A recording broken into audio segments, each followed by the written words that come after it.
Assalamualaikum Sobat Toter. Pada edisi perdana ini dikisahkan tokoh bernama Malcolm X. Malcolm X adalah sosok pejuang kemanusiaan yang begitu fenomenal pada dekade 1960-an. Perjuangannya telah menginspirasi kaum negro di Amerika Serikat. Dia pun dianggap pahlawan ideologis di banyak negara. Kisah hidupnya jadi hot news dunia ketika tahun 1965 dia terbunuh. Tak lama kemudian terbitlah buku autobiografinya. Oleh majalah Time, buku tersebut menjadi salah satu dari 10 buku non-fiksi paling berpengaruh abad ke-20. Siapa Malcolm X itu? Apa yang diperjuangkannya? Bagaimana dia terbunuh? Sebelum lanjut, jangan lupa like, share, and subscribe. Pasti banyak tokoh terbunuh lainnya yang segera tayang. Sobat Toter, Malcolm X lahir di Nebraska pada 19 Mei 1925. Nama lahirnya adalah Malcolm Little. Malcolm merupakan anak keempat dari 7 bersaudara dari pasangan pendeta Air Little dan istrinya Lois Little. Suami istri tersebut adalah pendukung setia Marcus Garvey, pemimpin Liga Komunitas Afrika yang cukup terkenal. Saat masih bayi, Malcolm dibawa keluarganya untuk pindah ke kota Lansing di negara bagian Michigan. Saat Malcolm berumur 6 tahun, sang ayah tewas tertabrak truk. Kabarnya dia dibunuh oleh kelompok kulit putih yang radikal. Sang ibu, karena kemiskinan dan kehidupan yang kian sulit, membuatnya alami depresi berat sehingga dirawat di rumah sakit jiwa. Terpaksa, Malcolm dan beberapa saudaranya harus tinggal di sebuah rumah panti asuhan milik negara bagian. Semua hal itu membuat Malcolm tumbuh jadi remaja yang nakal dan pemberontak, meski di kelas dia anak yang pintar. Malcolm remaja lalu minggat dari panti asuhan di Michigan menuju Boston yang berjarak hampir 1.500 km. Di Boston, Malcolm tinggal dengan Ella, kakak tirinya. Hanya saja dia lebih banyak di jalanan daripada di rumah. Kemudian Malcolm remaja bergabung dengan Detroit Red, yang dikenal sebagai geng kriminal dan ditakuti warga. Dia mulai suka menipu, mencuri, mengedarkan narkoba. Tindakannya ini selain di Boston, juga di kota New York. Yang unik, dalam soal mencuri, Malcolm hanya melakukan pada keluarga kaya berkulit putih sebagai sasarannya. Hingga suatu ketika di tahun 1946, Malcolm tertangkap karena kasus pencurian. Usianya ketika itu baru 20 tahun. Dia divonis hukuman penjara 8 tahun, lalu dijebloskan ke dalam rumah tahanan Charleston di kota Boston. Sobat Toter, di penjara Malcolm mulai menyesal dan dia banyak bergaul dengan napi yang telah jadi anggota Nation of Islam. Nation of Islam merupakan gerakan kaum negro yang memadukan unsur Islam dan nasionalisme bangsa kulit hitam.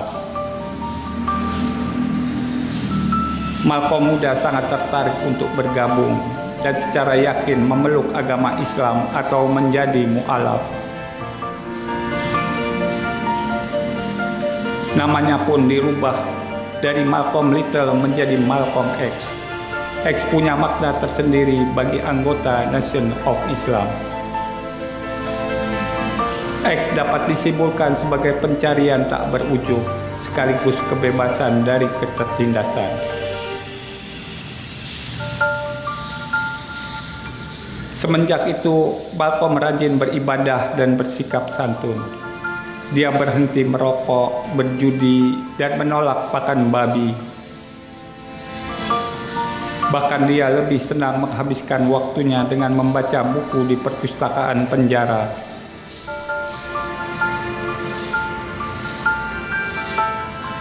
Akhirnya, Malcolm X dibebaskan dari penjara pada tahun 1952 setelah menjalani hukuman selama 6 tahun. Selepas penjara, Syekh Mu'allaf langsung menemui pimpinan Nation of Islam, Elijah Muhammad, di kota Chicago. Mereka berdua bertekad mengembangkan Nation of Islam sekaligus berjuang untuk hak sipil kaum kulit hitam di Amerika Serikat. Malcolm X yang memiliki kepiawaian dalam berpidato mulai menarik perhatian warga, pers, dan pemerintah. Selain itu, berkat kecakapan intelektual dan dedikasinya, Malcolm X memperoleh jabatan tinggi di Nation of Islam. Dia terus makin lantang serukan anti rasisme dan kebebasan. Itulah yang membuat sosoknya makin terkenal dan disegani. Di tengah popularitas, sayangnya Malcolm X dengan Elijah berselisih karena perbedaan arah politik organisasi.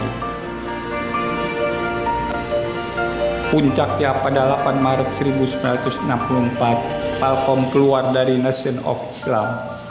Inilah yang membuat anggota lain marah dan dendam.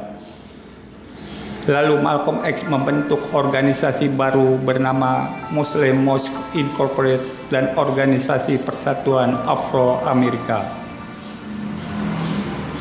Pada April 1964, Malcolm X pergi haji ke Mekah, dan di sana dia mengganti namanya jadi El-Hajj Malik El-Sabas. Setelah berhaji, dia langsung berkeliling ke sejumlah negara di Afrika, Asia, dan Eropa, juga agenda internasional lainnya. Di luar negeri, Malcolm X membahas dan memperjuangkan tentang HAM dan kesetaraan bagi bangsa kulit hitam. Popularitas Malcolm X semakin mengglobal. Dia dipandang sebagai representasi perjuangan bangsa yang tertindas.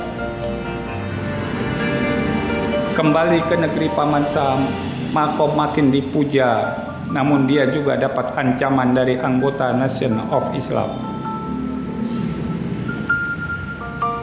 Pada 14 Februari 1965, rumah Malcolm X di New York dibom dan terbakar habis. Untungnya dia dan keluarga selamat. Pada 21 Februari 1965, Malcolm akan menjadi pembicara di Audubon Ballroom, Manhattan, kota New York. Acara ini sebagai bagian dari kegiatan Organisasi Persatuan Afro-Amerika dan sudah hadir sekitar 400 orang.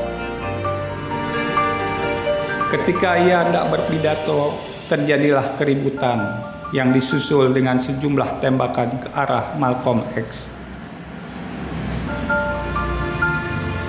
Pelaku penembakan adalah Thomas Hagen, Norman Butler, dan Thomas Johnson, ketiganya anggota Nation of Islam. Akibat tembakan itu, di tubuh Malcolm X telah bersarang 21 peluru. Lalu dia dilarikan ke rumah sakit Presbyterian Columbia. Tidak lama setelah tiba di rumah sakit, Malcolm X dinyatakan meninggal dunia, tepatnya pada pukul 15.30 waktu setempat. Berita tentang terbunuhnya Malcolm X jadi headline news di negara Paman Sam dan penjuru dunia lainnya.